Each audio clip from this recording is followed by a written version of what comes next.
Assalamualaikum warahmatullahi wabarakatuh. Halo teman-teman. Selamat datang kembali di channel YouTube kami.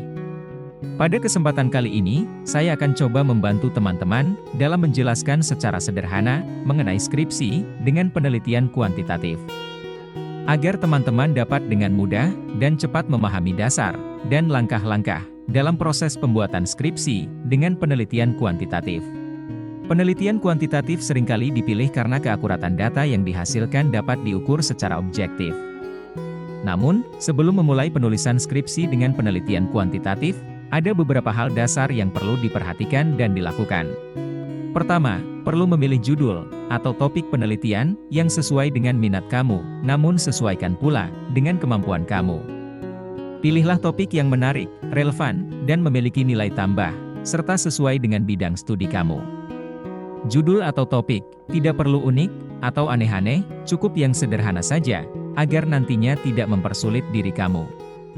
Dan pastikan juga, topik tersebut dapat diukur secara kuantitatif, dan memiliki cukup literatur yang dapat digunakan sebagai referensi. Kedua, buatlah kerangka konseptual yang jelas dan terstruktur. Kerangka konseptual terdiri dari dua bagian utama, yaitu konsep dan hubungan. Konsep adalah ide yang terkait dengan topik penelitian, seperti teori, variabel, dan aspek lain yang terkait. Sedangkan hubungan adalah keterkaitan antara konsep, atau cara konsep-konsep tersebut saling berhubungan dalam suatu penelitian, misalnya hubungan kausalitas, atau hubungan korelasi.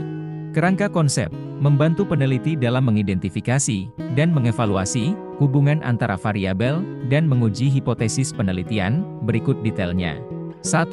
Kerangka konseptual berisi tentang teori atau konsep yang akan digunakan di dalam penelitian kamu. 2. Kerangka konseptual dapat berupa diagram, model, atau rangkaian proposisi yang memetakan konsep atau variabel dan hubungan antara variabel dalam penelitian. 3. Kerangka konseptual digunakan untuk menggambarkan dan mengorganisasi konsep, variabel, atau hubungan antara variabel dalam sebuah penelitian. 4. Kerangka konseptual dapat menjawab rumusan masalah dan tujuan penelitian.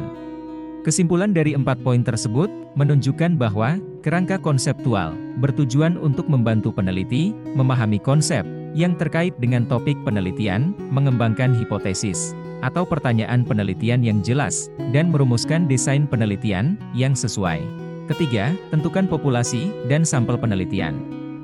Populasi adalah keseluruhan objek yang menjadi sasaran penelitian kita, sedangkan sampel adalah bagian dari populasi yang akan diambil sebagai objek penelitian. Pastikan sampel yang dipilih representatif dan memiliki jumlah yang cukup untuk menghasilkan data yang akurat. Keempat, buatlah instrumen penelitian yang valid dan reliabel. Penelitian yang valid dan reliabel adalah penelitian yang dilakukan dengan menggunakan metode yang benar dan dapat diandalkan dalam mengumpulkan data dan informasi untuk mencapai tujuan penelitian yang telah ditetapkan. Untuk mencapai penelitian yang valid dan reliabel, peneliti harus merancang studi dengan baik dan menggunakan metode penelitian yang tepat, seperti pengambilan sampel acak dan instrumen pengukuran yang dapat diandalkan. Selain itu, peneliti juga harus memastikan bahwa analisis data dilakukan dengan benar dan valid. Kelima, tentukan instrumen penelitian. Instrumen penelitian adalah alat atau sarana yang digunakan untuk mengumpulkan data atau informasi dalam sebuah penelitian. Instrumen penelitian dapat berupa observasi. Observasi adalah instrumen penelitian yang digunakan untuk mengumpulkan data dengan mengamati perilaku atau kejadian yang terjadi di lapangan. Observasi dapat dilakukan dengan atau tanpa intervensi dari peneliti. Kuesioner. Kuesioner adalah instrumen penelitian yang paling umum digunakan untuk mengumpulkan data dalam penelitian. Kuesioner biasanya berisi daftar pertanyaan yang dirancang untuk mengumpulkan informasi tentang sikap, pendapat, perilaku, atau karakteristik demografi dari responden. Kuesioner dapat disebarkan secara langsung kepada responden atau melalui internet. Wawancara. Wawancara adalah instrumen penelitian yang melibatkan interaksi langsung antara peneliti dan responden. Wawancara dapat dilakukan secara tatap muka atau melalui telepon. Wawancara memungkinkan peneliti untuk memperoleh data yang lebih mendalam tentang topik penelitian. Catatan adalah instrumen penelitian yang digunakan untuk mencatat hasil pengamatan atau wawancara. Catatan dapat berupa catatan lapangan atau catatan dalam bentuk audio atau video.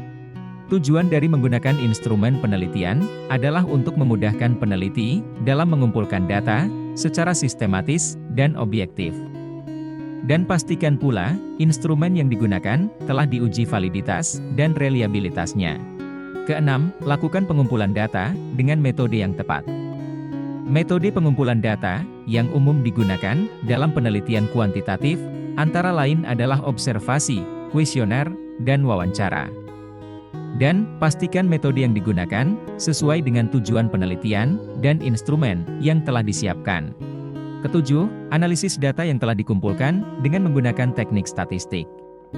Teknik statistik yang umum digunakan dalam penelitian kuantitatif antara lain adalah uji validitas, uji reliabilitas, analisis deskriptif, dan analisis inferensial, atau analisis yang digunakan untuk menguji hipotesis berdasarkan data yang diperoleh dari sampel. Analisis inferensial digunakan untuk menarik kesimpulan tentang populasi berdasarkan data sampel yang terbatas. Analisis inferensial sering digunakan dalam penelitian ilmiah dan bisnis untuk menguji hipotesis dan membuat keputusan. Beberapa teknik analisis inferensial yang umum digunakan adalah uji T, analisis variansi, ANOVA, regresi linear, dan analisis multivariat. Penting untuk memilih teknik analisis inferensial yang tepat untuk data yang dianalisis, dan memastikan bahwa asumsi dari teknik yang dipilih telah terpenuhi, dan pastikan analisis data dilakukan dengan benar dan sesuai dengan tujuan penelitian. Terakhir, tulislah laporan penelitian dengan format yang jelas dan terstruktur. Laporan penelitian harus memiliki bagian-bagian yang jelas, seperti halaman judul, abstrak, pendahuluan, kerangka teori, metodologi penelitian, hasil penelitian, analisis data, dan kesimpulan.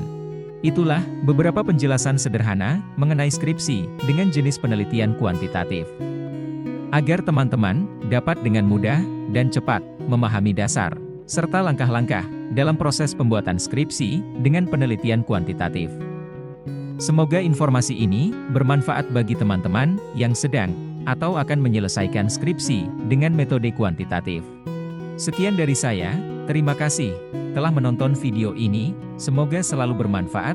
Jangan lupa untuk like, share, komen, dan subscribe-nya, agar dapat membantu membangun channel ini, tetap berkreasi, untuk memberikan manfaat-manfaat terbaru, dan kreatif buat kita semua. Sampai jumpa pada video berikutnya, dengan tema yang lebih menarik, untuk pembekalan dalam menyelesaikan skripsi kamu. Wassalamualaikum warahmatullahi wabarakatuh.